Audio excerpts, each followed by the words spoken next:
Muy buenas tardes, bienvenidos a Visión Global. El temor a la variante Omicron ha vuelto a azotar a los mercados y lo hemos visto con un cierre totalmente negativo en la sesión europea. Hemos estado viendo a lo largo de toda la sesión bursátil cómo estos temores, esta nueva incertidumbre estaba penalizando a los principales índices, a las principales plazas bursátiles del viejo continente y finalmente se ha saldado con retrocesos. En el caso del IBEX 35 del 0,83% ha cerrado en 8.242 puntos, se mantiene en el nivel de los 8.200, pero aún así sí que es cierto que preocupa bastante el hecho de que se vaya acercando peligrosamente al nivel de los 8.000 y se aleje cada vez más de los 9.000 puntos. En el caso del DAX, finalmente ha cerrado con un recorte muy cercano al 2%, 1,8% a la baja en 15.239 puntos. También vemos cómo se ha ido alejando progresivamente todavía más del nivel de los 16.000. El FTSE de Londres casi un punto porcentual de caída, el K40 0,82% a la baja y el Mittel italiano, ojo, porque ha sido el de los más perjudicados junto con el DAX, 1,6% a la baja. En el caso del Eurostoxx 50 hablamos del índice de referencia de Europa, 1,30% a la baja en 4.107 puntos. Y sigue la sesión estadounidense con un Dow Jones que se deja un 1,7%, un Standard & Poor's 500 a la baja también 1,6% de retroceso en 4.543 puntos y un índice tecnológico en Nasdaq también con retrocesos del 1,7% en el mismo entorno de las caídas que estamos observando en estos momentos en el Dow Jones. Como decimos, temores renovados ante la expansión de la variante Omicron. Nos quedamos también con algunos de los principales mensajes que nos han ido dejando las farmacéuticas. Hoy Novavax, protagonista después de que la EMA, la Agencia Europea del Medicamento, haya dado el visto bueno, haya avalado su vacuna frente al COVID-19, y también nos quedamos con el mensaje que nos trasladaba Moderna, ya que la farmacéutica estadounidense confirma que su tercera dosis ofrece una eficacia significativa frente a esta nueva cepa, aunque también trasladaba hacia principios de 2022 la obtención de una vacuna más enfocada a esta cepa. Es el momento de trasladarnos a México para ver cómo está avanzando allí la sesión bursátil. Lo hacemos con nuestro compañero José Ricardo Rangel. José Ricardo, muy buenas. Muy buenas tardes allá en España, y bueno, pues precisamente también aquí en México estamos en terrenos negativos. En el índice de precios y cotizaciones estamos en 50.527 unidades, lo que corresponde 1,63 a la baja respecto al día viernes. Curioso que en grados positivos, comentamos la semana pasada en esta aerolínea Aeroméxico, bueno, pues está teniendo un rebote del 17%, pues que acumula, es decir, está acumulando una pérdida de casi 40. Vamos a ver muy bien precisamente cómo evoluciona este tema, sobre todo de la oferta pública de adquisición que se dio la semana pasada por parte de un nuevo inversionista. Podría tener el 49% de la participación de esta aerolínea, y pues vaya, que ofrece un centavo de peso mexicano por cada acción. Esto va a ser muy importante. También recordar que, como bien comentas, la reactivación de esta nueva variante Omicron, pues vaya, no ha afectado de forma sustancial, por lo menos a los grupos aeroportuarios, a los que controlan la parte de aeropuertos, el grupo aeroportuario del sureste, el grupo aeroportuario del centro y grupo de aeroportuario del Pacífico. Son pues principalmente las empresas que podrían estar más afectadas. Las otras dos empresas que tenemos como Volaris, bueno, Volaris que es la competencia de Aeroméxico, que está costando en cerca de 35 pesos la acción. Ha tenido un incremento a estas dos acciones. Recordemos que habíamos hecho un ligero análisis, estábamos monitoreándola precisamente con esta relación de la variable de Omicron. Y pues vaya, ha tenido cierta recuperación. Vamos a ver qué tal evolucionan las próximas semanas también, pero bueno, recordar que por lo menos en los destinos turísticos aquí de México, bueno, se están llenando y están teniendo una muy buena situación de los turistas en México. Y vaya, la verdad es que tenemos una noticia muy importante con los invitados. Por favor, Marta. Así es, porque bueno, se han celebrado ya estas elecciones en Chile. Tenemos ya como vencedor al diputado de izquierda, a Gabriel Boric, que va a ser el nuevo presidente del país. Le va a tocar además liderar toda una transición hacia un cambio social en el que se venía marcando pues todo el discurso que venía celebrando Gabriel Boric, que bueno, ha derrotado este domingo al ultraderechista José Antonio Cast en unas elecciones que se estaban catalogando como bastante polarizadas, y vamos a poner el foco precisamente en cuáles son las perspectivas económicas, ¿no?, alrededor de estas elecciones. Lo vamos a hacer con Rodrigo Águila, él es el director de MTM, el representante de Rankia en Chile. Rodrigo, muy buenas, muchas gracias por acompañarnos estos minutos. Hola, buenas, qué bueno estar con ustedes nuevamente, Marta y José Ricardo, es un gusto. Como siempre, es un placer para nosotros. Bueno, me gustaría iniciar esta tertulia, este debate, esta charla, contándonos, o bueno, pidiéndote que nos contaras, Rodrigo, cuál es la perspectiva económica ahora mismo que se abre después de este resultado electoral en Chile. Bueno, es bastante interesante lo que ha sucedido. Hemos tenido, la verdad, que una votación muy populosa, más de 8 millones de votantes, mucho más incluso de primera vuelta presidencial. Desde el punto de vista político, hemos tenido un proceso impecable, democrático, altamente participativo, transparente, manejado por y para los ciudadanos, y eso ha sido orgullo a nivel internacional, como ha sido en ocasiones anteriores. También es importante destacar de todo esto que básicamente las preferencias fueron claramente para el candidato de izquierda, ganando casi con 10 puntos de diferencia prácticamente. Y en lo que respecta para englobar el proceso, cabe destacar que es fantástico porque a las 16 horas, que fue la hora de cierre de mesas, ya a las poco más de 17 horas, o sea, poco más de una hora después, ya se tenía claridad de la tendencia del balotaje. Entonces, por lo tanto, ha sido políticamente un proceso impecable, transparente, donde también se cumplieron protocolos republicanos, como el saludo de felicitaciones por parte del candidato perdedor, que es José Antonio Cast, representante del lado de la derecha, y del presidente de la República actual, Sebastián Piñera Echenique, que también hizo un llamado a felicitación e invitación a Gabriel Boric Font.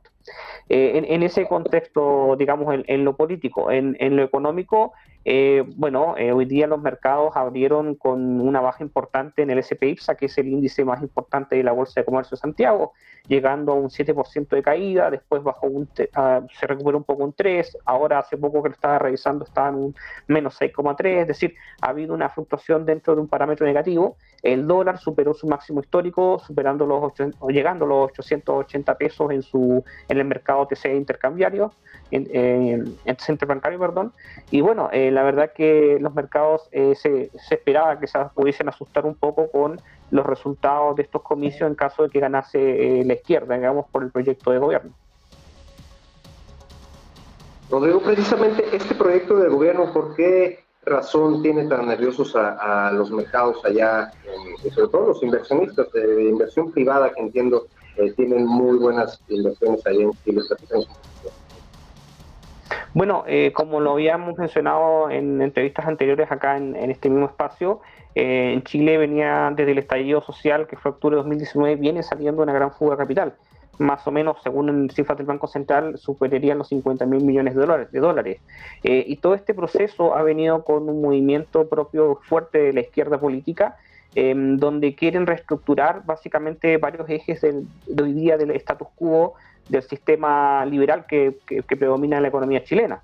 Por ejemplo, una de las propuestas del programa de Gabriel Boric, el nuevo presidente electo, es la eliminación del sistema privado de salud, que es el sistema de ISAPRES, que son empresas privadas que otorgan servicios de salud, como seguro de salud, y reforzar todo eso a un solo sistema, que es el sistema actual público, que es FONASA. Actualmente, cada persona puede elegir optando por el servicio público o por el privado, pero de acuerdo al programa de Gabriel, si se aplica como él dice, se eliminaría la ISAPRE. Dicho sea de paso, la ISAPRE Provida hoy día ha sido hasta ahora el activo que más caída ha tenido en la bolsa, por lo mismo, ¿no? Por este miedo. Por otra parte, también vendría una reforma completa al sistema de pensiones, eliminando el sistema de capitalización individual como parte base del sistema de pensiones que hoy día existe en Chile, por lo tanto también eso genera mucho miedo en los mercados, porque nuestra parte del capital con que se alimenta la Bolsa de Santiago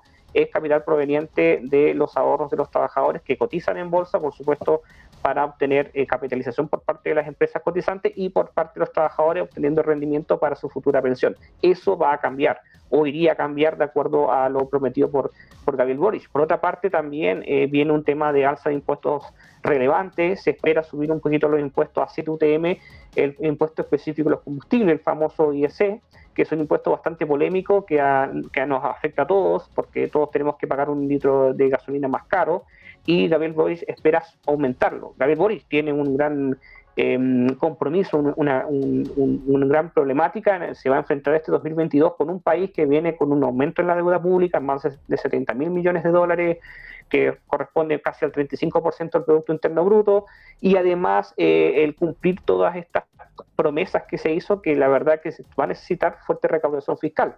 Dicho sea de paso, también a ello también existe esta expectativa por parte de la gente que de repente cree que el Estado pueda servir como un ente omnipotente que pueda solucionar todos los problemas. Entonces, básicamente por ahí está. A los sectores de los conglomerados, tanto a la SECH, que es la Asociación de Emprendedores de Chile, como la CPC, que es la Cámara de Comercio y la Construcción, no les agrada o no les ha convencido mucho el programa de Boric durante la candidatura. Por lo tanto, Boric va a tener que ser capaz de acercarse al mundo empresarial, que son la fuente generadora de empleo y que mueve el país, para obviamente lograr la confianza para que pueda recaudar los impuestos y pueda hacerse con el capital necesario para poder cumplir con las demandas sociales y con sus promesas en esta área a toda la ciudadanía, a sus votantes como también a todos los chilenos, porque no solamente va a ser presidente de quienes votaron por él, sino de toda la ciudadanía.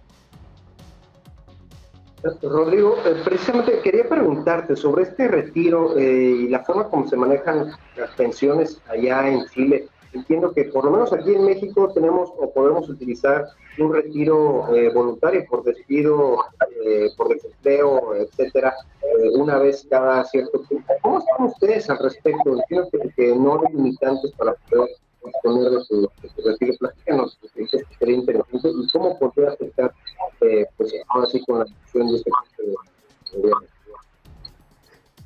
Sí, bueno, el sistema actual es un sistema que, bueno, va a cambiar, y el sistema que era simplemente un sistema de ahorro previsional hasta el cumplimiento de la edad de retiro, 65 años.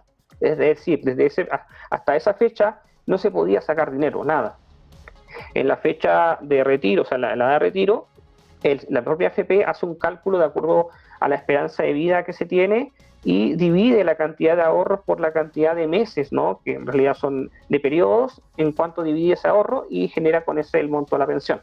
Sin embargo, esto se vio, digamos, adulterado durante el periodo de la pandemia, donde se hicieron 3 retiros que fueron extraordinarios, que se tuvieron que obviamente pelear en el Congreso, que fueron como ayuda económica con los propios dineros de la gente para poder solventar la situación complicada de esta pandemia, que es donde se paralizaron muchos negocios, hubo mucho desempleo, hubo bajas en el empleo de otros, etcétera. Entonces, eso fue algo extraordinario. Se hicieron 3 retiros en un total, para algunos del 30%, incluso para algunos hasta el 100% de su fondo. Pero lo que era establecido por ley era un sistema donde tú no podías retirar. De hecho, lo que queda no se va a poder retirar, en teoría, a menos que se legisle para que ello suceda. El sistema de Gabriel Boric es bastante polémico, porque lo que él quiere es un fondo común, es decir, estos fondos que son propios, que es capitalización individual, pasarían a ser un fondo común. Ya no existiría el concepto de es mi dinero, sino que es el dinero de todos, y de ahí entre todos pagaríamos las pensiones de la gente que se va jubilando. Obviamente es un sistema que todavía se necesita perfeccionar bastante.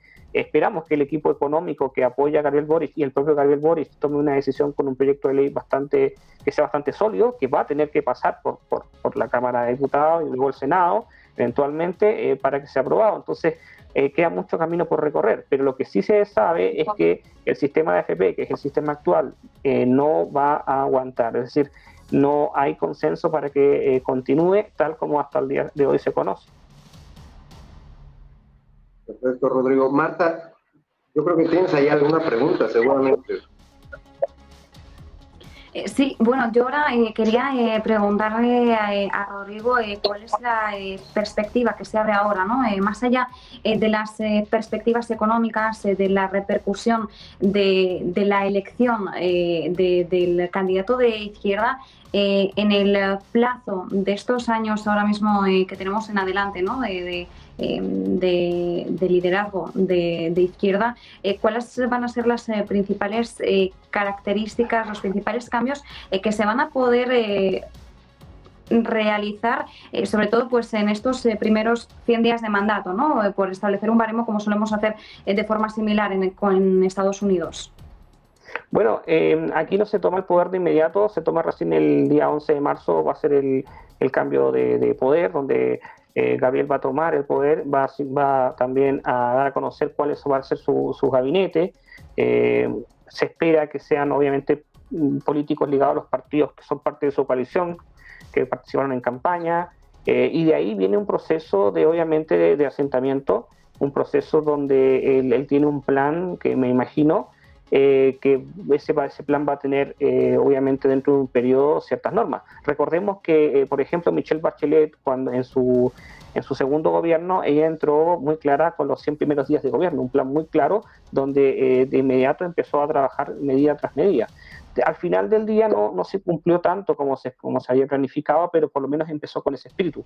Gabriel no ha anunciado que van a ser cambios rápidos, porque la verdad que las reestructuraciones que él quiere hacer son realmente muy profundas y van a requerir consenso. Y un dicho sea de paso, el gran escollo que va a tener Gabriel va a ser que justamente en estas elecciones presidenciales también se compartieron con elecciones parlamentarias, y en el Parlamento, tanto en la Cámara de Diputados como en el Senado, la verdad es que el quórum va a estar dividido, por lo tanto le va a costar muchísimo sacar proyectos adelante si es que no tiene la cooperación de los votos por parte de la oposición política. Entonces, dada justamente que no van a tener mayoría en el Parlamento, sino que el Parlamento está totalmente dividido, tanto en su Cámara Baja como en su Cámara Alta, la verdad es que van a ser proyectos que van a costar salir adelante, sobre todo porque la oposición obviamente se niega a realizar cambios que sean demasiado profundos y que puedan revertir una gran desconfianza por parte del sector privado y de los grandes capitales.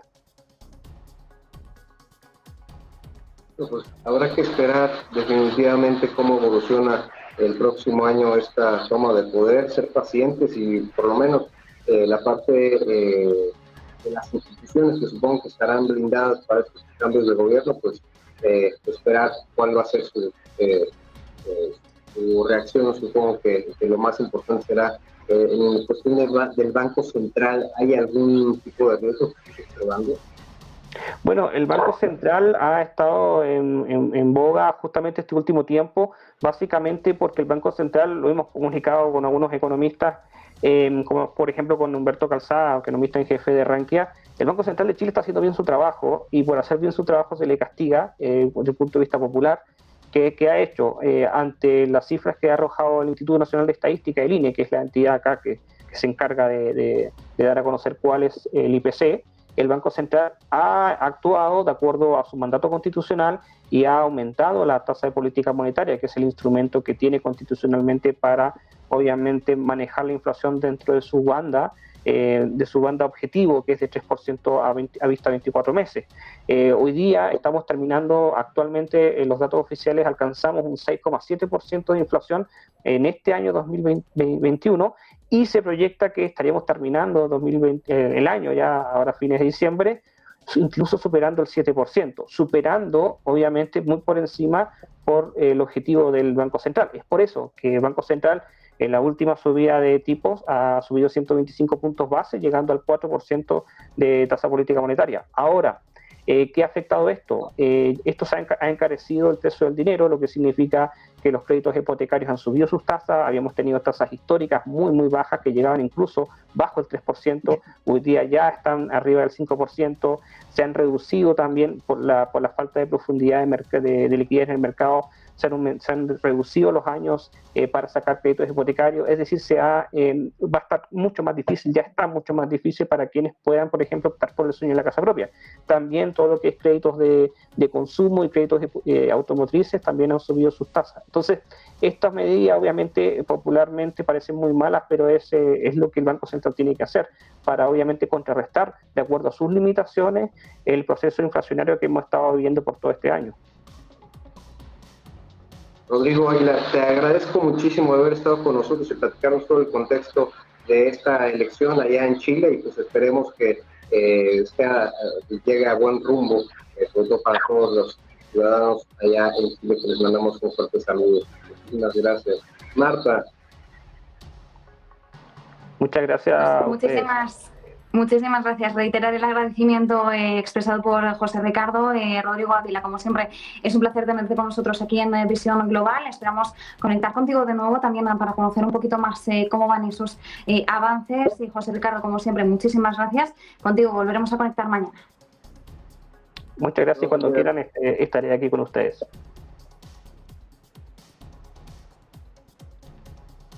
Y nosotros nos despedimos por hoy, pero mañana volveremos con más Visión Global a partir de las 6 de la tarde.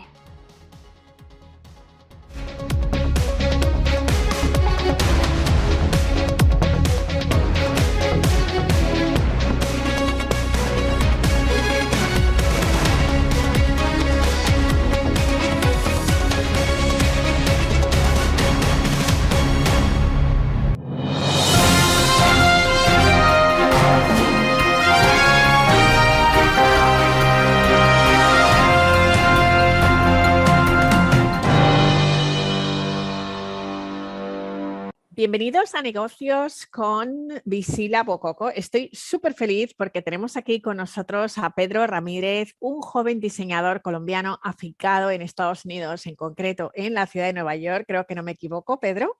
Sí. Y bueno, pues vamos a hablar de la moda, de los negocios de la moda y de su última colección. Así que nada, pues estoy feliz de darte la bienvenida, Pedro. ¿Qué tal? ¿Cómo estás? Muy bien, muchas gracias. Bueno, pues a mí me encantaría que nos contaras cómo se desarrolló tu infancia y cómo nació ese amor por la moda. Bueno, yo crecí en Medellín. Medellín pues es una capital textil,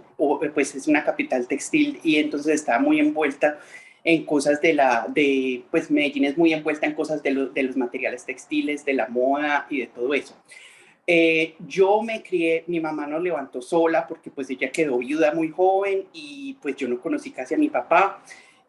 Son 3 hermanas que tengo y mi mamá. Y pues nosotros siempre, y ellas siempre estaban pues con esas cosas de la moda y de pues, aunque están en cosas muy distintas y en carreras muy distintas a las mías, siempre estaban como muy envueltas en cosas de la moda y tenían amigos diseñadores, amigas diseñadoras, entonces siempre estábamos como en ese contacto.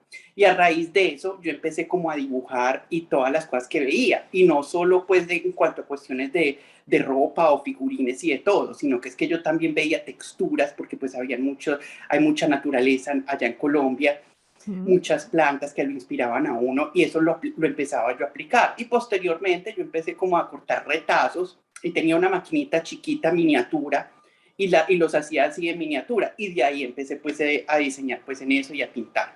Posteriormente ya empecé a estudiar en la Colegiatura Colombiana de Diseño, y de ahí me gané, pues pude representar a Colombia en la Bienal de Saint Etienne en Francia.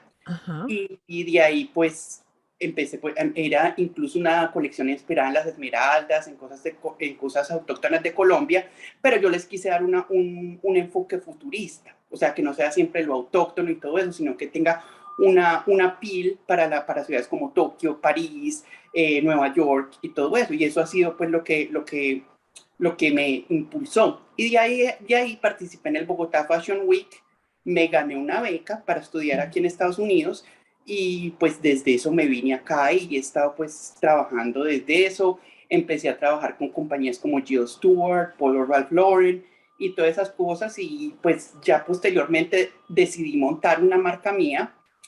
La marca se llamaba Stigma, pero pues Incluso hasta llegué a vender en Madrid, en el Enfant Terrible, una tienda Wow, sí, sé dónde está. sí, en la Núñez de Balboa. Entonces empecé allá, pero por cuestiones de la pandemia tuvimos que cerrar. Entonces pues yo dije, bueno, pues vamos a ver qué vamos a hacer y todo eso.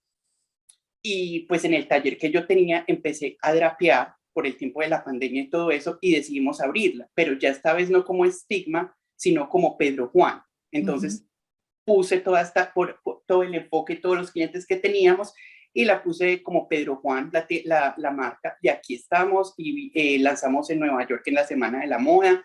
Hemos tenido muy buena recepción, nos han mostrado en diferentes magazines, en Paper Magazine, hemos salido en muchas partes y hemos tenido muy buena acogida. Qué maravilla. Bueno, enhorabuena por eso, pero me encantaría saber para ti qué es la moda, qué significa y qué quieres tú expresar concretamente a través de ella. La moda es la expresión de una sociedad para mí. Y lo que yo quiero mostrar también a raíz de la moda es la visión que tiene el mundo de nosotros hacia los latinos o hacia los colombianos. Siempre nos enfocan como el narco o esas cosas y no es así. Hay muchos tipos de colombianos que podemos hacer. Uno de ellos es que en la moda yo puedo ser tan internacional como cualquier marca de otro país, y tengo cosas que pueden usarse aquí en Dubái y en otras partes. Entonces eso es lo que quiero mostrar con la internacionalización de la moda y del nombre de Colombia. Me encanta. ¿Y cuáles son tus canales de distribución? Mis canales de distribución tenemos varios. Uno de ellos es el Pedro Juan NYC. Ese es el que, en el que pueden comprar. Allá pueden ver todo el desfile, pueden comprar las diferentes cosas. Tenemos cosas desde Pedro Juan Exclusive, que es las cosas que yo hago a mano. También tenemos las cosas de una línea que es más comercial, que es Pedro Juan Glamour, y esa tenemos pantalones de cuero, tenemos vestidos cócteles, cosas que se pueden usar mucho, y especialmente ahora que estamos saliendo de la pandemia, la gente ya quiere volverse a ver bien, quieren volverse a tener como ese glamour, y entonces precisamente por eso sale la colección Opium Garden, que es una colección para fin de año, y tiene todo ese glamour, las plumas, las texturas, el fur y todas las pieles y todas esas cosas que enfocan muy bien para esta época de fin de año, y especialmente ahora que es como un renacimiento. Bueno, estamos todos deseando renacer, por supuesto, y que el glamour vuelva a nuestras vidas, ¿verdad? Sí, porque ya ahora todo el mundo es como vestirse de acá para arriba o para sus meetings y todo eso. Ya la gente está volviendo a abrir los bares y todo eso. Y ya como te digo, ya es precisamente esa época de brillar otra vez. Pues nada, vamos a brillar, pero tú además de brillar, también haces mucho por contribuir al desarrollo de la población latina. Y me encantaría que nos explicaras cómo contribuyes tú al desarrollo de la comunidad latina. Bueno, precisamente yo empleo más o menos a 6 personas, 4 de ellas son latinas. Una de ellas es de México, otra es de República Dominicana, el otro muchacho también es de República Dominicana, y también tengo otra que es de México también. Lo que quiero hacer es que muchas veces durante la pandemia, muchos de nosotros cerramos, entonces no podemos volvernos a reinsertar fácilmente. Entonces lo que yo quiero con esta compañía es que poco a poco esta compañía, las minorías y la gente en general se reinserten a la sociedad con trabajos, y podamos así ganar cada uno, y podamos volver a la moda y puedan ellos volver a brillar y todo eso. O sea, el trabajo que yo estoy haciendo no soy solo yo, es mucha gente que está detrás de esto, y somos minorías y estamos tratando de hacer esto, incluso en el mundo de la moda, porque es un mundo que es muy, de cierta manera, muy, muy cerrado, y no dejan entrar a mucha gente. Entonces a mí como latino siempre estoy tratando de romper esa barrera y de todo. Uno ya después de que la rompe ya lo conocen y ya puede estar ahí, pero precisamente eso es lo que necesitamos lo que estamos haciendo ahora, reinsertar a las comunidades latinas. Qué bueno. Y cuéntanos tu última colección, Opium Garden, que acabas de presentar en la New York Fashion Week. Cuéntanos en qué se inspira y háblanos de esta colección en concreto. La colección Opium Garden es de las colecciones que más me ha gustado que he hecho, porque son combinaciones de 3 cosas. Una de las cosas es las esmeraldas, las joyas precolombinas y el arte precolombino colombiano. Y como sabemos, el oro y las esmeraldas son lo más importante, pues, uno de los pilares de la economía de Colombia. La otra cosa que me inspiró fue la época de los 70, la época disco, como la parte de finales de los 70. A mí la década de los 70 me parece que es una década muy rica en cuestión de materiales, de textura, la revolución sexual, todas esas cosas como que se abrieron, y todo esto eso fue lo que me inspiró. Y la otra parte de la colección es los cuentos góticos de los hermanos Grimm. Y los cuentos góticos, entonces son como esas, pero no les cuestiones como los toma Disney, que son como cuestiones como de fairy tales, sino que ellos son como de cuestión oscura, o sea, tienen una cuestión como medio oscura. Si uno ve el cuento de Hansel y Gretel o La Bella Durmiente, son cuentos que tienen un final como triste, y entonces eso es esa estética gótica la que apliqué con esos colores de los 70 y las texturas de Colombia. Wow, qué maravilla. Y ya para concluir, me encantaría que a la gente que te está mirando, a nuestra audiencia, a los jóvenes diseñadores que tienen ese sueño, desde luego de desfilar en Nueva York y que tú has podido cumplir, ¿qué consejos le darías a las personas que les gustaría también mostrar su moda en Estados Unidos, en concreto en Nueva York? Paciencia y perseverancia.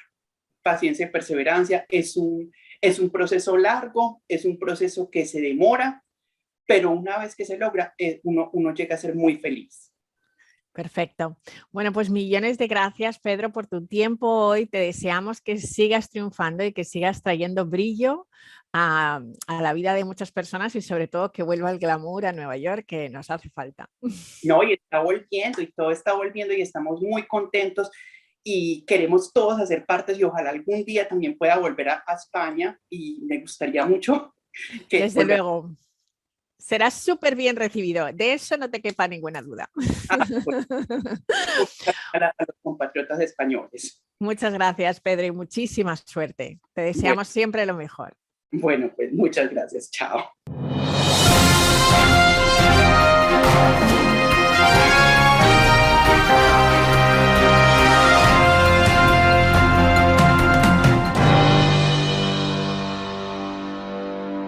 Descubre Nescafé Farmers Origins, cultivado en las exuberantes tierras de Brasil, donde las cálidas notas tostadas y a cereales suaves hacen que este café sepa mejor. Elegir bien sabe mejor con el nuevo Brasil Lungo, aprobado para máquinas Nespresso. Cuando inviertes en bolsa, la confianza es lo más importante. En XTB somos líderes del mercado, regulados internacionalmente y con atención en español. Disponemos de la mejor y más completa tecnología, con una plataforma intuitiva y fácil de usar, y una oferta inigualable. Acciones y ETFs con 0% de comisión. Todo lo que necesitas con XTB. En Arquia Banca nuestros clientes son lo primero. Por eso les ofrecemos soluciones de inversión personalizadas y adaptadas a su perfil de riesgo. Nuestro método: diseñamos una estrategia a largo plazo combinando fondos consolidados y diversificados tras realizar un exhaustivo análisis de los mercados y las tendencias globales. Arquia Banca. Cuidamos de su patrimonio como si fuese nuestro.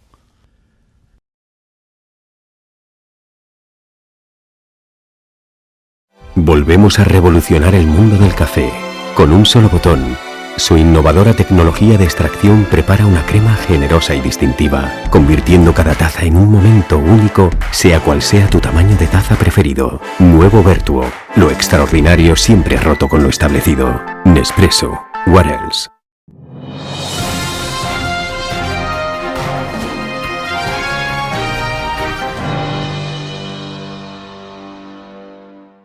Bienvenidas, bienvenidos a Negocios con Visila Bococo. Estoy súper contenta de tener hoy aquí con nosotros a Paula Carreiro, una experta en relaciones públicas y en marketing, y nos va a dar un poco unas pinceladas de cómo funciona todo en el mundo de hoy. Bienvenida, Paula. Gracias, Visila, por tenerme aquí. Un honor estar aquí contigo. Bueno, pues a mí me encantaría que nos contaras cuál es la misión empresarial de FinPartners y tu función específica, porque es ahora la empresa donde estás prestando tu experiencia y tu sabiduría. Sí, eso es correcto. Vos sabés que FinPartners tiene un modo de crecimiento muy interesante, porque a diferencia de otras agencias de relaciones públicas, en vez de haber crecido de manera orgánica, creció abruptamente por haber adquirido otros líderes en el espacio de comunicaciones.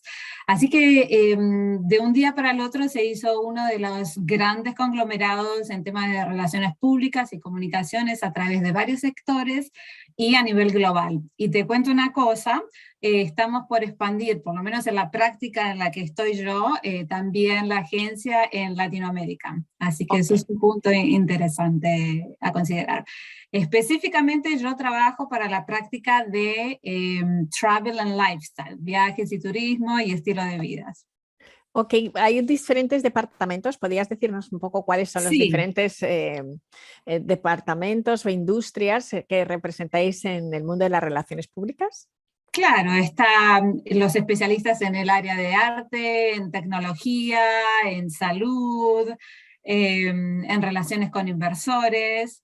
Pero bueno, yo tengo 15 años en comunicaciones y en relaciones públicas, fui probando diferentes sectores y en los últimos 7 a 10 años me focalicé en lo que es la parte de viajes y turismo, ¿no? ¿Y cuáles dirías que son las estrategias que funcionan mejor para la promoción de un destino turístico y cuáles son los desafíos con los que te puedes encontrar? Bueno, yo te diría que lejos lo que más funciona es traer al periodista, al influenciador, al agente de viajes directamente al destino para que lo experimente por sí mismo y de esa forma poder crear contenidos para seguir expandiendo la palabra y dar a conocer el destino y las experiencias, ¿no? Esa es de por sí la mejor estrategia que considero yo personalmente. Los desafíos, el presupuesto, lo que más para atraer a los periodistas es el viaje, ¿no?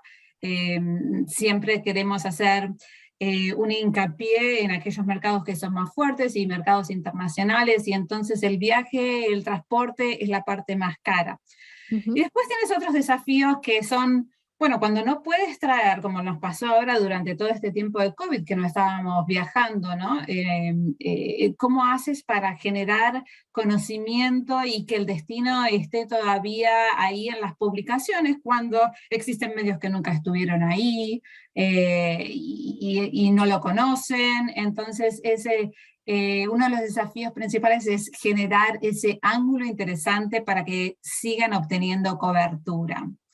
¿Y cómo lo habéis hecho durante el COVID? O sea, ¿qué otros canales habéis encontrado para comunicar? Bueno, todo digital, ¿no? Entonces se han hecho, incluso hay agencias que han desarrollado, y nosotros también hemos hecho, lo que son press trips, viajes de familiarización virtual.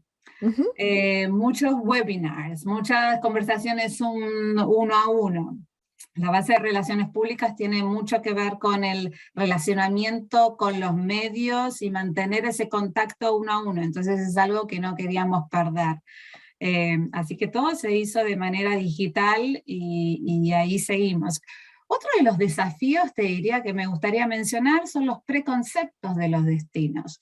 Cuando existe un preconcepto, y ahora vos, si querés te comento de los destinos en los que estuve trabajando, pero cuando existe un preconcepto establecido en la mente del viajero, es algo que también tenemos que tratar de atravesarlo a través del periodista, que también por su parte tiene su preconcepto.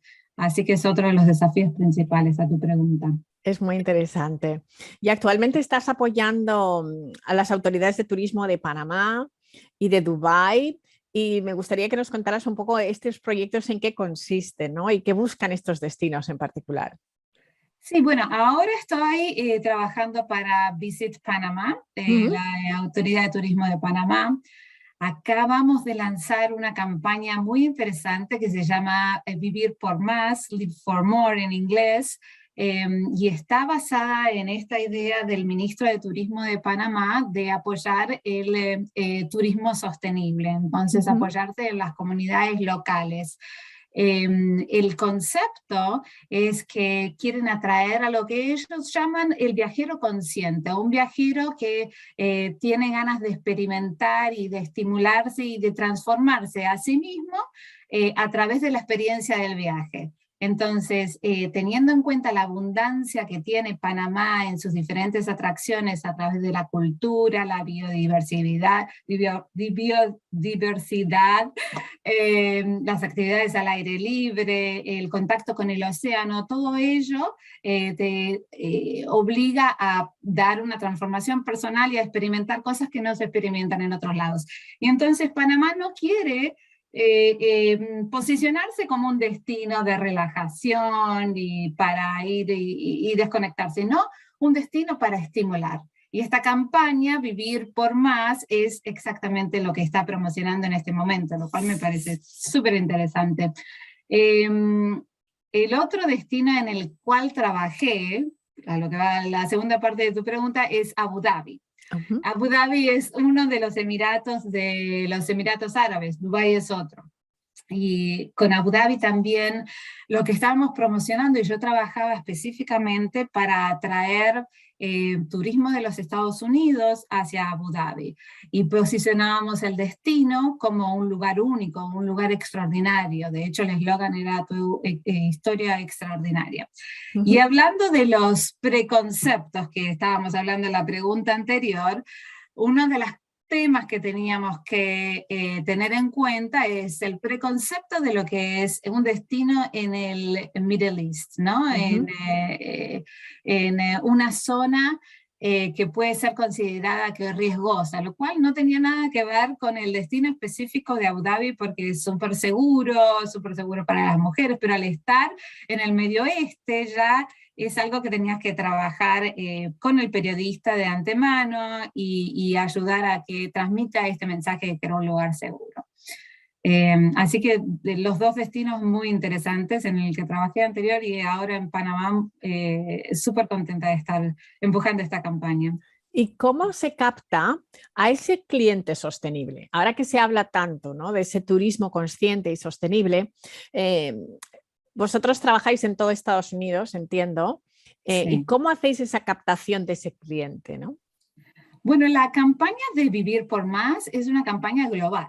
Entonces estamos focalizados en promocionar el turismo en Estados Unidos, en Latinoamérica, en Europa. Y para eso lo que tiene en cuenta la campaña son los diferentes contenidos que tiene Panamá a nivel cultural, a nivel de las actividades extras, y la audiencia y determinar los diferentes tipos de audiencias que están determinados en cuanto a su interés, la edad, dónde se los puede encontrar, es lo que nos permite captar específicamente a ese viajero consciente. Entonces el viajero el que llamamos, tenemos tres buckets o tres tipos de viajeros conscientes a los cuales estamos apuntando directamente. El Creative Idealist, un viajero que está más, es un freelancer, es un fotógrafo, es un creador, está más interesado en la cultura, el arte.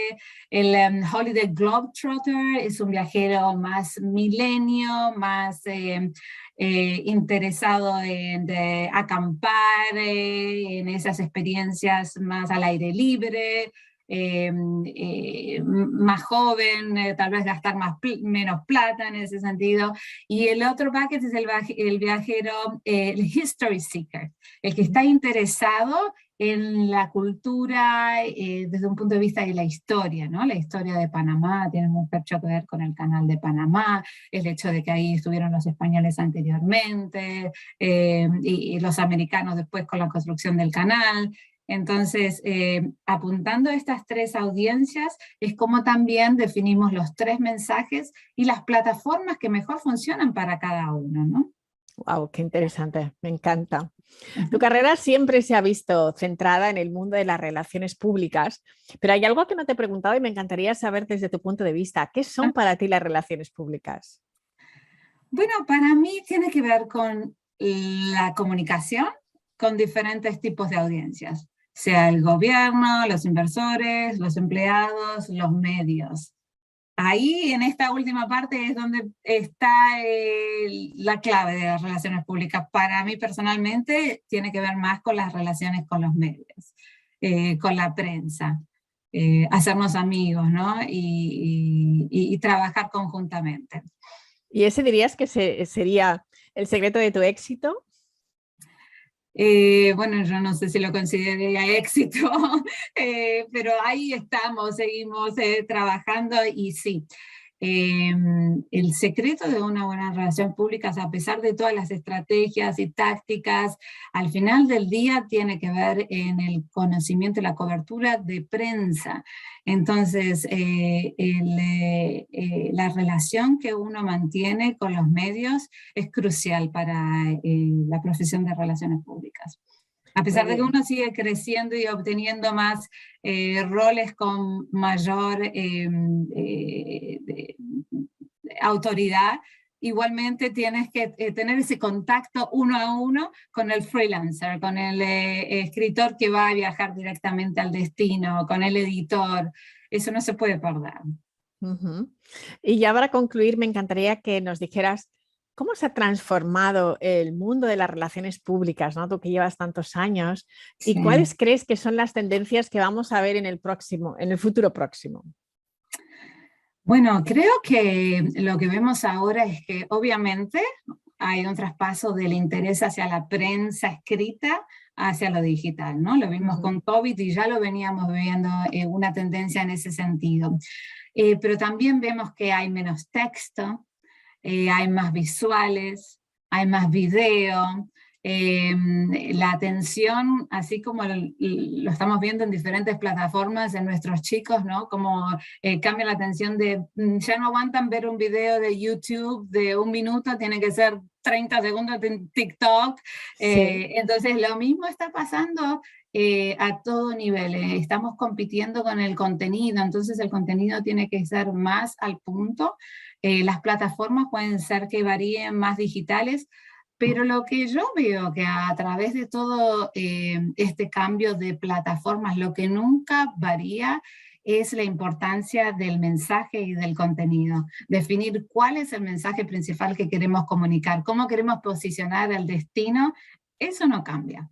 Independientemente de que lo comuniques de diferente manera, eso sigue siendo primordial y clave, tener el control de ese mensaje, ¿no? Me encanta. Bueno, pues para todas las personas que tienen mensajes que lanzar al mundo, lo más importante es tener muy claro y definido el mensaje, ¿verdad? Así es. Muy bien, pues nada, muchísimas gracias, Paula. Creo que para todos nosotros ha sido un aprendizaje el entender cómo funciona el mundo de las relaciones públicas y al final, como tú bien dices, es la relación con los medios de comunicación y que, bueno, pues que tiene que ser lo más fluida y lo más potente posible, ¿no? Así es. Bueno, muchas gracias por tenerme aquí, Visila. Bueno, pues nada, millones de gracias a ti, que tengas una feliz semana y gracias por tu tiempo. Igualmente. Te mando un abrazo. Gracias.